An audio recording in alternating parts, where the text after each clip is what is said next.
Hello and welcome back to the College Football Fanatics podcast. I'm your host, Daniel, and today we are going to be talking about a few different games. We're going to be talking about the games from this past weekend, games like Stanford, Colorado, USC, Notre Dame, Washington, Oregon, and then we're going to talk a little bit. We're going to talk about the rankings, and we're also going to talk about Georgia and some injuries, particularly Brock Bowers, who got carted off and is going to be out for about 4 to 6 weeks. We don't know yet, so it's going to be interesting.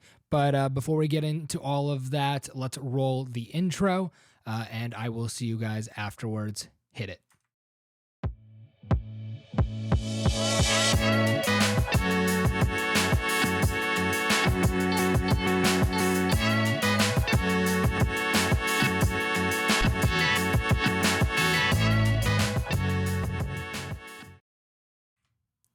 And we are back with college football, with the College Football Fanatics podcast. This weekend was really a fun weekend in college football. I really enjoyed it. We had great games with Oregon and Washington and USC and Notre Dame. The USC and Notre Dame game wasn't exactly close, but it was a fun game to watch nonetheless. We had a really crazy game with Colorado and Stanford, which I'm going to get into first. That was just, I can't believe it. I mean, that was bad for Colorado, for Deion Sanders. And I was watching some of the post game, some of the post game talks he had with his players. And he was like, this isn't us, basically. And I agree with him. It shouldn't be.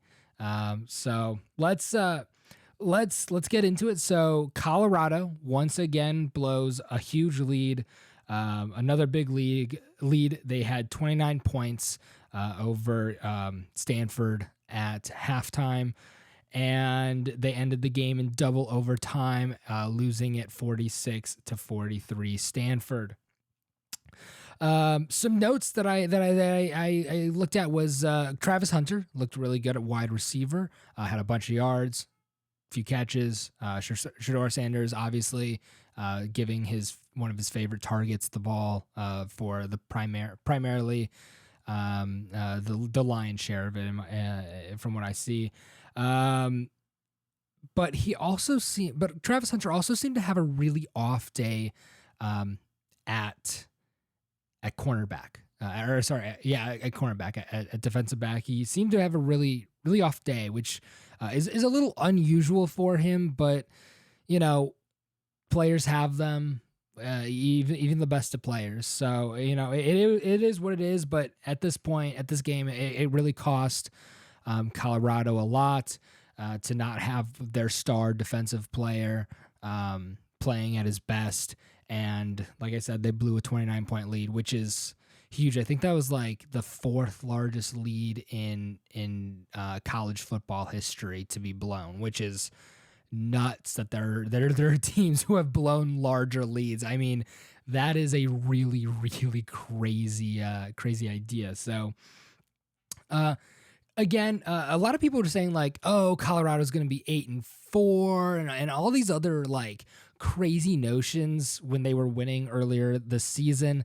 And I was like, no, they're going to be probably a 6-6 team. And I believe I said that at the beginning of the season. I still believe they're probably going to be a 6-6 team.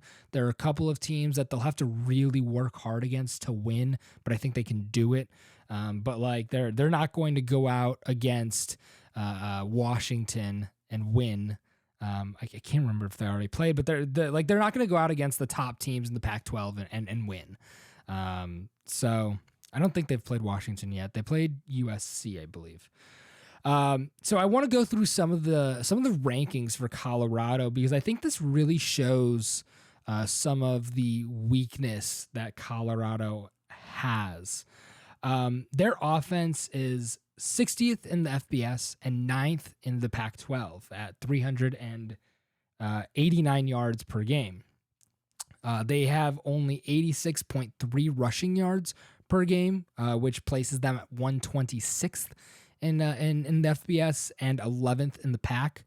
Pac-12.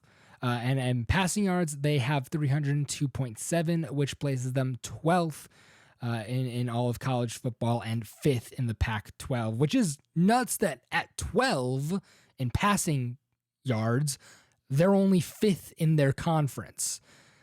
That means that almost half of the top 12 teams are in the Pac-12. I don't know about you guys, but that is a stat that blows my mind currently and probably will continue to blow my mind. I mean, I know obviously the Pac-12 is a very, very strong pass-heavy conference, but it's still something to see. I mean, it really you don't look at that and be like, whatever. No, that's a really surprising statistic in my opinion. And then points per game, 34.4. That puts them at 29th in college football and 5th in the Pac-12. So their offense is 9th in yards, 11th in rushing, 5th in passing, and 5th in points in the Pac-12. So that's their offense. Now let's change gears and let's look at the defense. And the defense is significantly worse. It's very much like USC last year, just not as good of an offense. On defense, they're 132nd in FBS, giving up 460.6 yards per game. That puts them last in the Pac-12, quite obviously. I believe there's only 133 teams in college football, so they're next to last, and that doesn't bode well if you want your hopes at making a bowl game. 157.4, which puts them at in rushing yards per game defended. Giving up 157.4 rushing yards per game. That puts them at 91st in the FBS and 12th in the Pac. 131st in giving up pass yards per game with 303.1 yards per game giving up. And that puts them at 11th in their conference. And then points per game, 35.9. That puts them at 126th. And they are 11th in the Pac. There's only one stat that they are higher than 125th in on defense, and that's rushing yards in a conference that doesn't run the ball all that much. So Deion Sanders is this has been a great year for him and a great year for Colorado. They've done what most people I think thought was possible in rebuilding this team and creating a new team from last year's one win Colorado team. But Deion Sanders is definitely going to have to recruit well on the defensive side of the ball, and he's going to have to try and get players from the transfer portal, things like that. That's going to have to be big focuses for him, because if he doesn't, he can't keep going through seasons like that if he wants to have success. So obviously the Pac-12 is pretty much being disbanded after this week, and there's some news on that I'll get into on Wednesday or tomorrow. I'll get into that later about some news from there. All right, moving on to what is the biggest game of the weekend. What was definitely the biggest game of the weekend, which is Washington, Oregon. Now, on Friday, I predicted that Washington was going to win, and I don't want to brag. I don't want to brag, but I was right.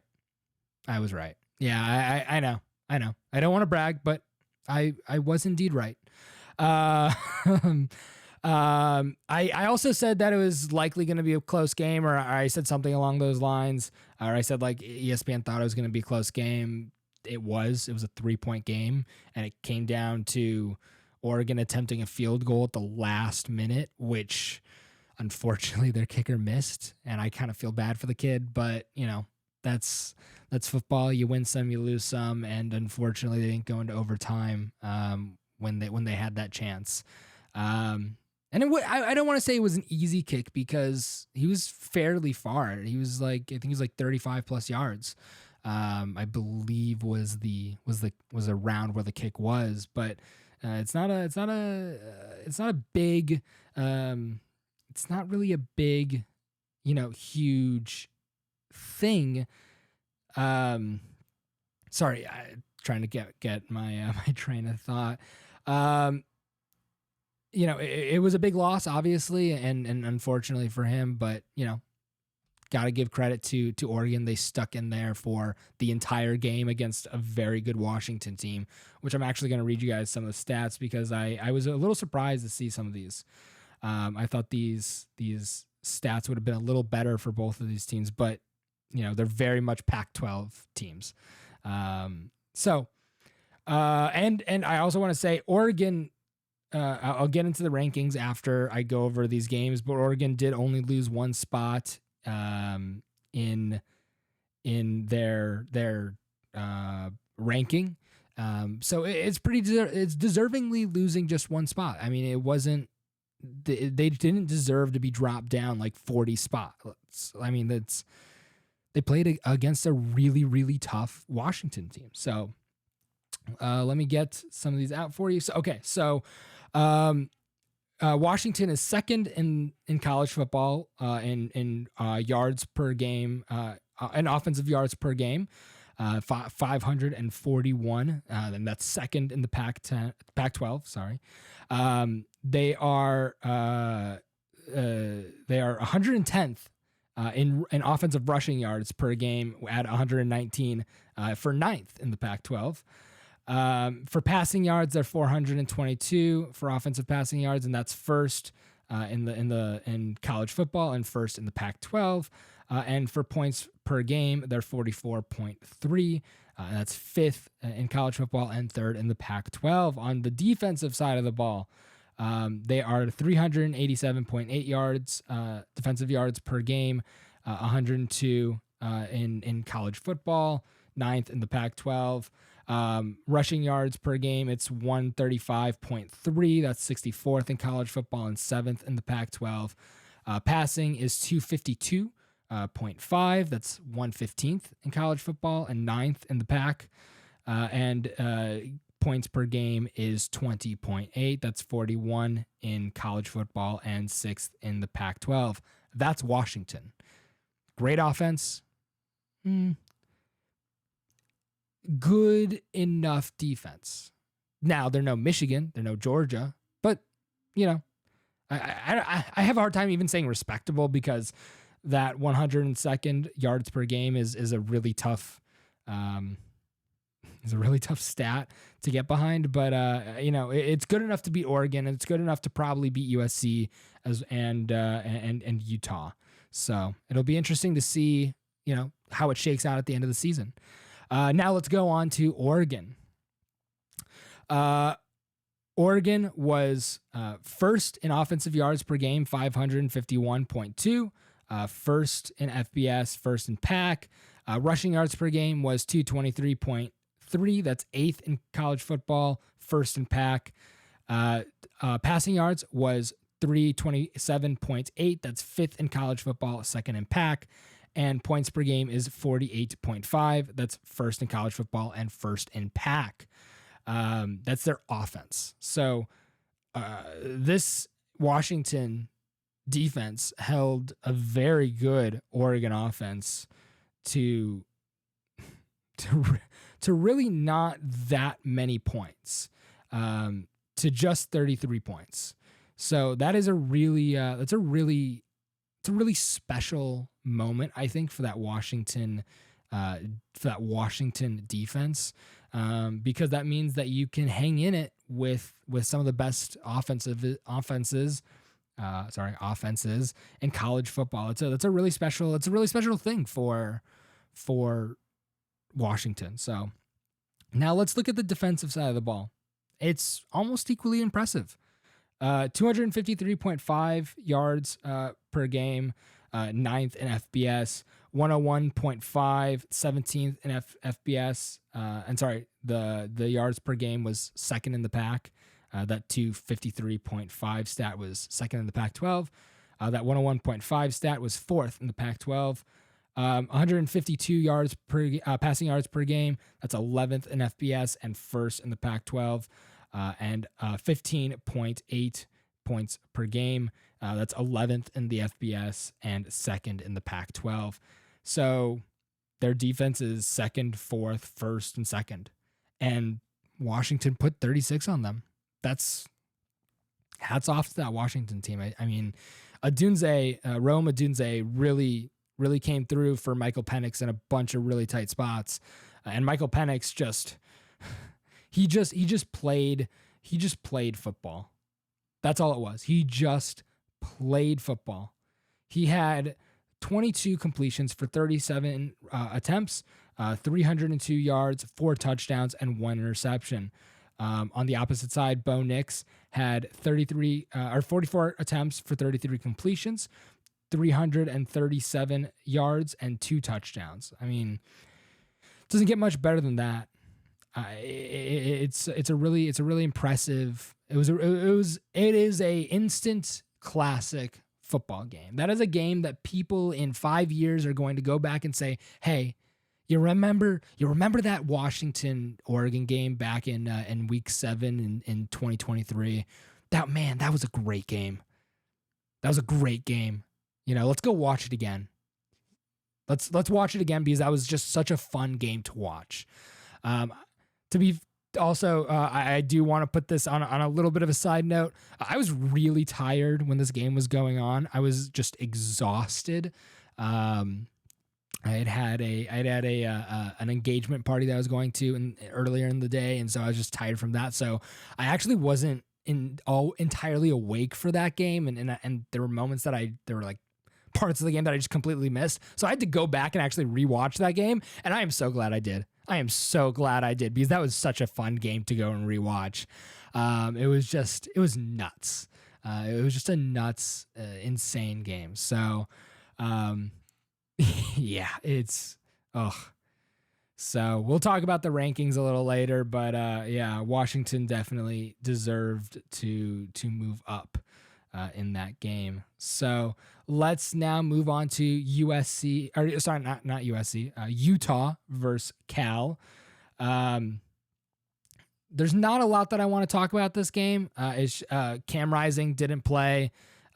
He's still out on injury, but I did look and see, and he was cleared for unlimited practice. So I think he might come play against USC next week, or this weekend. So I'm hopeful that he is because Utah is really going to need him if they're going to play USC, and I think they've actually missed him quite a lot this season because he hasn't played. So, and then I'm going to go through again the stats for Utah because I just want to highlight the complete difference in team, basically, because it really is a very strange team. So they are on the offensive side of the ball, they're 116th in total yards per game at 308.8, and they're 12th in the Pac-12. The rushing yards per game, they're 47th at 172.7 and 5th in the Pac-12. Passing yards per game, they're 136.2 for 124th in college football and 12th in the Pac-12. And points per game, they're 21.7. That's 112th and 11th in the Pac-12.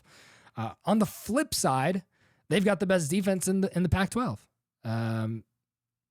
It's very clear. So I'll run through the stats because it's quite interesting. Yards per game on the defensive side of the ball is 249. That's 6th in the FBS and 1st in the Pac. Rushing yards that they have only let up 66.8 per game. That's 2nd in college football and 1st in the Pac. Passing yards in a very pass-heavy conference, that's 182.8 or 0.2. Sorry. And that's 29th in college football and 2nd in the Pac-12. and 12.2 points per game. That's first in the Pac-12 and fifth overall in college football. This is a really tough Utah defense, in my opinion. And if they can just get this offense moving and get it chugging along like a train, they could go out and win the rest of their schedule and play in the conference championship, and possibly play for a national championship. So now we're gonna look at what probably was the second most important game this weekend. Or I shouldn't say probably, was the second most important game this weekend, and I don't want to say shocking game at that, but a slightly surprising game. I was right again. I don't want to brag, but I was right. So I'll I'll let that sink in.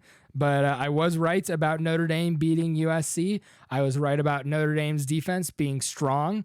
Notre Dame made a very, very concerted effort to keep Caleb Williams in the pocket and to put a lot of pressure on him. And they did it. He did not escape the pocket often. And he got a lot of sacks. I think he got 6 sacks was the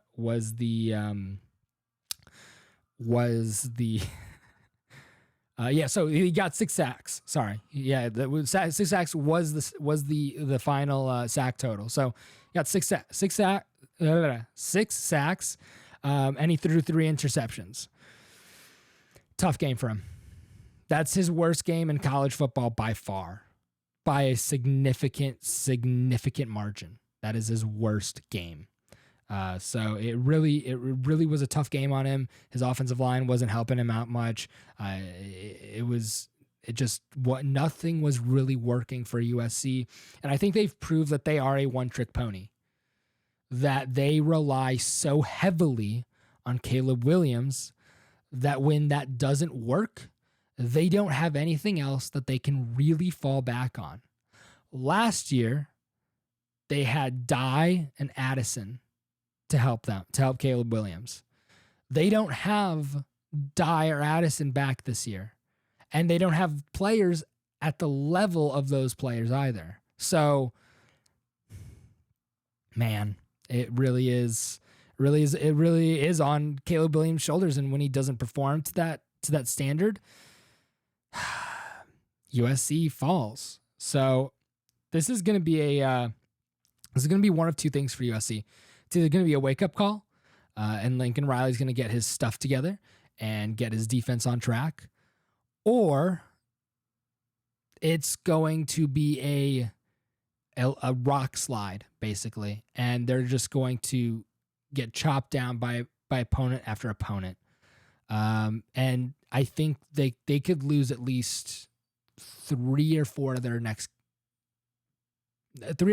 games in the rest of the season. They could lose those. So it's all going to come down to how does USC come back from this. And I think there's a possibility that USC does not make the conference championship, or sorry, not the conference championship, the national championship from this game.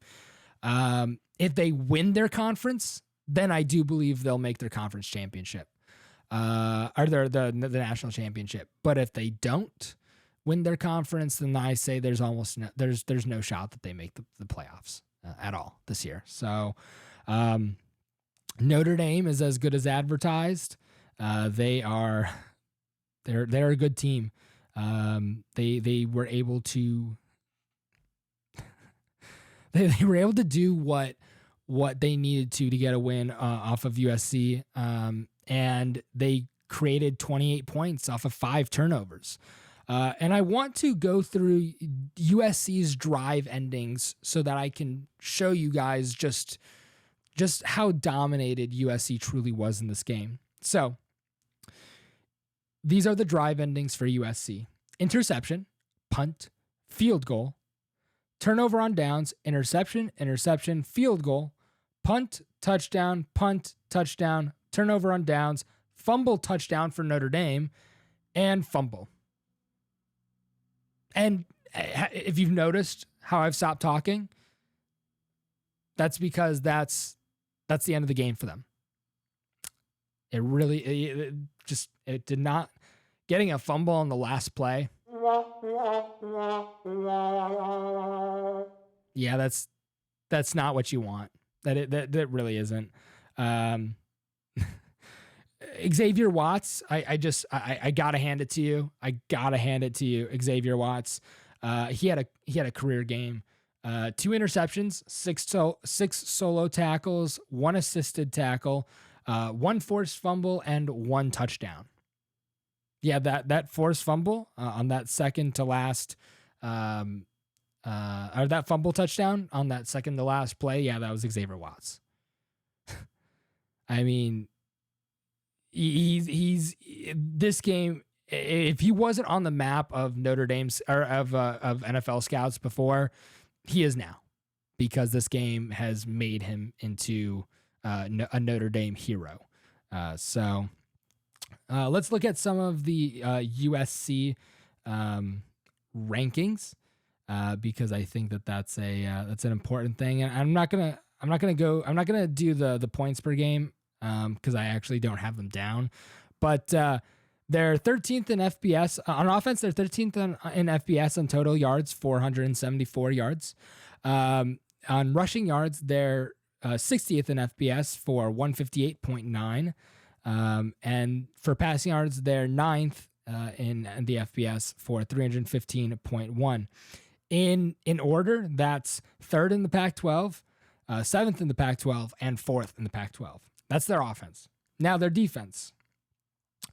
374.3 yards per game. That's 82nd in FBS and 7th in the Pac. 152.4. That's 85th in FBS and 11th in the Pac. And 221.9 yards passing yards. That's 84th in the FBS and 7th in the Pac. So they're an 80. They're like at 80. Like that's their defense is like at 80, and they have a lower than average defense in their conference. So those are the reasons why I think there could be some issues with them going forward for the rest of their season. So the other teams are going to use this game as a blueprint on how to attack USC, and we'll see if they can come out and counter that. Usually teams counter it by doing things like screen passes. If a team's blitzing a lot, usually it's like screen passes or slants, things like that. So we'll see what USC tries to do in the next few games. So, all right. I have all of USC's stats here, but I don't for this USC and Notre Dame stats, but I don't really feel like going super deep into it. I'm a little tired, and we're already about 30 minutes into this episode, so it's okay. I do want to go through some of Caleb Williams' stats, though. He had 37 attempts for 23 completions, 199 yards, 1 touchdown, 3 interceptions, 6 sacks, for a loss of 44 yards. So the reason I wanted to go over this is because before this game, Caleb Williams was pretty much the favorite for winning the Heisman. Now, he had been slipping a little bit, but, still a favorite. J.J. McCarthy had an average game against Indiana, and he threw, I think it was 14 completions for 17 attempts and 222 yards.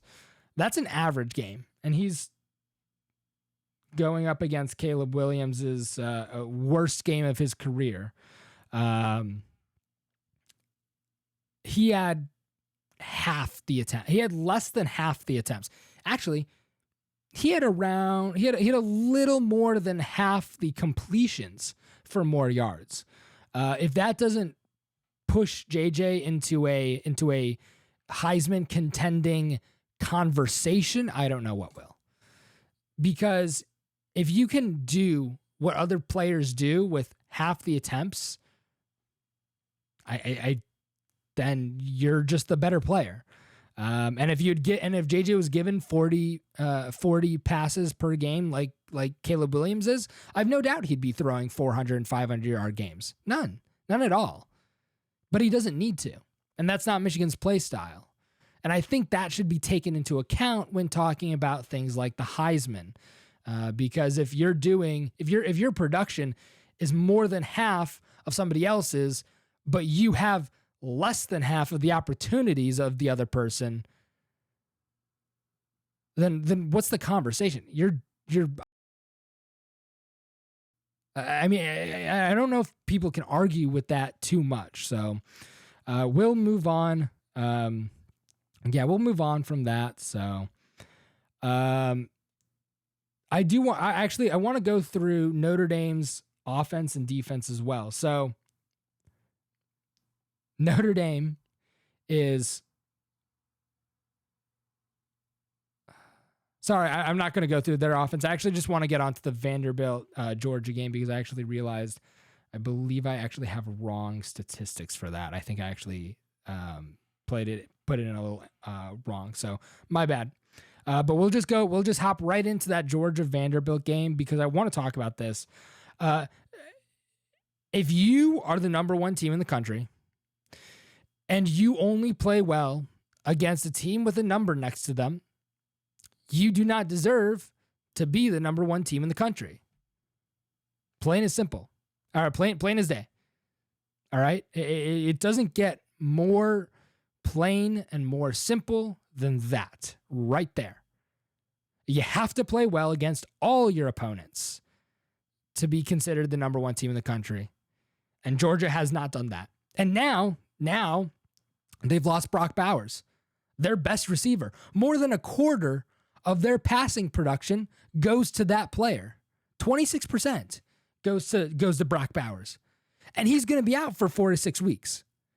So now you're talking about facing better teams in your conference with your best player on your team and possibly the best non-quarterback player in college football.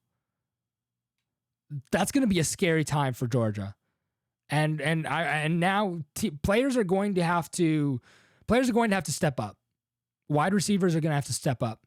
Running backs are going to have to step up. Carson Beck is going to have to step up.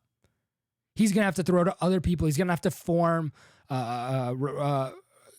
relationships with other receivers because you can't go to where a quarter of your production has been. Every team that they've played knows that Brock Bowers is going to get the ball. But now Brock Bowers isn't there. So you don't have to defend against a behemoth of a human being. And this now changes odds everywhere. So this has to change Georgia's game plan. It has to. I mean, you can no longer rely on the pass blocking and run blocking and catching ability of Brock Bowers. So how does Kirby Smart and how does Carson Beck come back from this? What do they do now that they can't rely on that? And this is going to tell us exactly what type of a coach and what type of a quarterback Carson Beck or Kirby Smart and Carson Beck are, respectively. So we're going to have to look at that and see what's going to go on. We're gonna have to look at it and when they play next, we're gonna have to see what it is what it is they can do against their upcoming opponents. So they play Florida, they play Missouri, Ole Miss, Tennessee, and Georgia Tech. Now I do believe they can win those games without Brock Bowers, but it's going to require other players to step up. That Ole Miss game is going to be scary for them. That Tennessee game is also probably going to be a little scary for them. So it's going to be a big challenge for them, and I want to see how they respond because that tells a lot about the team. It's a lot about the coach, how good this coach actually is without the behemoth that Brock Bowers is. So That's gonna be a big ask for Georgia. Another thing is they let Vanderbilt have 20 points. Vanderbilt has 96th in offensive yards per game, 128th in rushing yards, 40th in passing yards, and 75th in points per game. 75th. Sorry, that was somebody was calling me. They are 95th in points per game. Their defense is not better. 119th in yards per game, 109th in rushing yards, 114th and 119th. I mean, you can only score 37 on them. That's not the number one team in the country. That isn't. They don't deserve to be that. So, Michigan obviously dominated in Indiana 52-7. Indiana scores 7 points in the first quarter off of a trick play, and then Michigan scores 52 unanswered. That was just utter domination by utter domination by a football team that has just been dominating all season. So let's go through the AP top 25, and then we'll finish off this episode. So Georgia is number 1. I don't agree with it. I got a bone to pick with this AP top 25. I think Michigan should be there. I think they should be higher than Georgia. Michigan is number 2 with 16 first place votes. At least they have more votes than they did last week. I believe they had like 11 votes last week.